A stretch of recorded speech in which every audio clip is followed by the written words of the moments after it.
बाबा बड़ घरे रचिना बिया हई जत अब कैसे रही। कार माई अभी से बोझ हो गई नी लगले गीत गावे।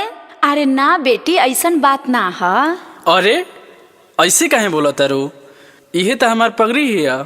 अभी कोरोना के कहर चलता, 2-4 दिन रुक जा, कोरोना के कहर खत्म हो जाए तो शॉपिंग वॉपिंग कर लिहल जाई। ठीक है बाबूजी, कोई बहाना करे तो रउआ से सीखे। ए जी चल न जाई, अब कोरोना बा तो ब्याह तो होते नु बा। ठीक है बा कहत तारू तो चल जाता नहीं, लिया वो चिठा उठा बनावा झोरा दो जाता नहीं।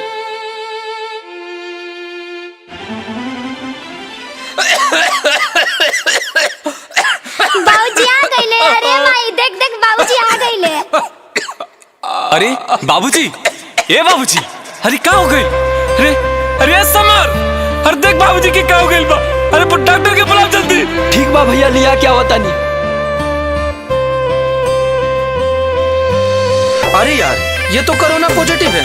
ए चलो साइड साइड साइड, सब लोग हटो हटो, साइड हटो। छोटी छोटी के रूम में बंद करो, हटाओ इसको, इसका शादी होने वाला, हटाओ हटाओ, चलो साइड साइड सब लोग हटो। Presented by Adishakti films.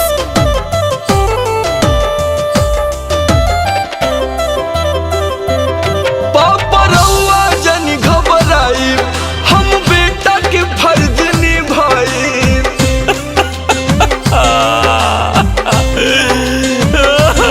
पापा रउआ जनी घबराई, हम बेटा के फर्ज निभाई। रउआ फिर हो सब हमारा दिल के ये मलाल बा। डॉक्टर साहब हमारा बाबूजी के बचा ली। देखिए मैंने बोला ना कि ऑक्सीजन की प्रॉब्लम हो रही है, आप लोग ऑक्सीजन की व्यवस्था कीजिए। ठीक बा डॉक्टर साहब, हम तुरंत लेके आवता नहीं। कहाँ ऑक्सीजन के सिलेंडर मिली भैया, बाबूजी के जीवन के सवाल बा। कहाँ ऑक्सीजन के सिलेंडर मिली भैया, बाबूजी के जीवन के सवाल बा। हेलो, हाँ भैया बोल। अरे बाबूजी ना बचले रे।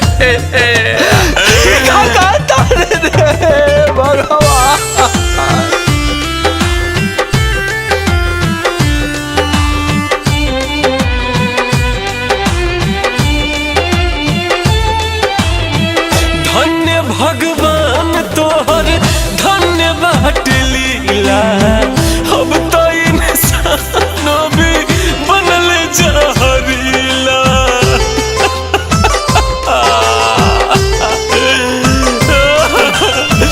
धन्य भगवान तोहर धन्य बाट लीला, अब तो इंसानो भी बनल जहरीला। मौत के पसरल अब ता हर जगह जाल बा। अरे यार ये तो आपकी माँ भी कोरोना पॉजिटिव हो गई। डॉक्टर साहब हमार माई तो बच जाई नू। देखिए जब तक ऑक्सीजन का व्यवस्था नहीं होगा हम कुछ नहीं कर अरे सकते। हटाओ ऑक्सीजन तो ऑक्सीजन, अब हम अपना माइक के ऑक्सीजन अपना मुंह से दे। कहाँ ऑक्सीजन के सिलेंडर मिली भैया, माई के जीवन के सवाल बा। कहाँ ऑक्सीजन के सिलेंडर मिली भैया, माई के जीवन के सवाल बा।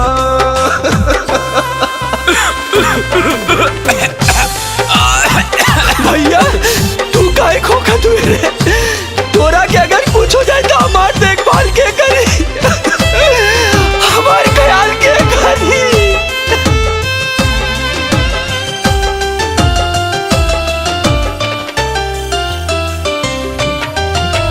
दशरथ ऐसन बाप छिनला, कौशल्या ऐसन माई, अब काहे विधाता छिनबा राम जैसन भाई।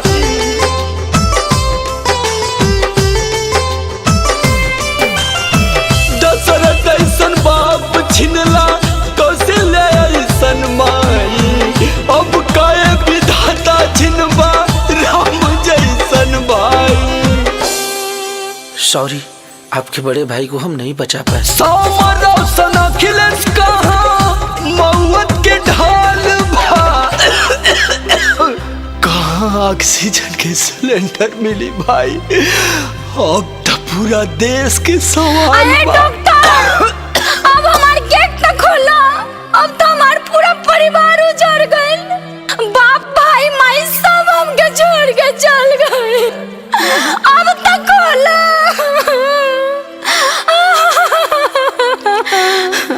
के हमके जंघिया बैठाई कन्या दान करी। हके हमसे राखी बना बाई हो। हके हमके बेटा बेटा कही के बोलाई चली गईली। अब छोरी हमार माई हो।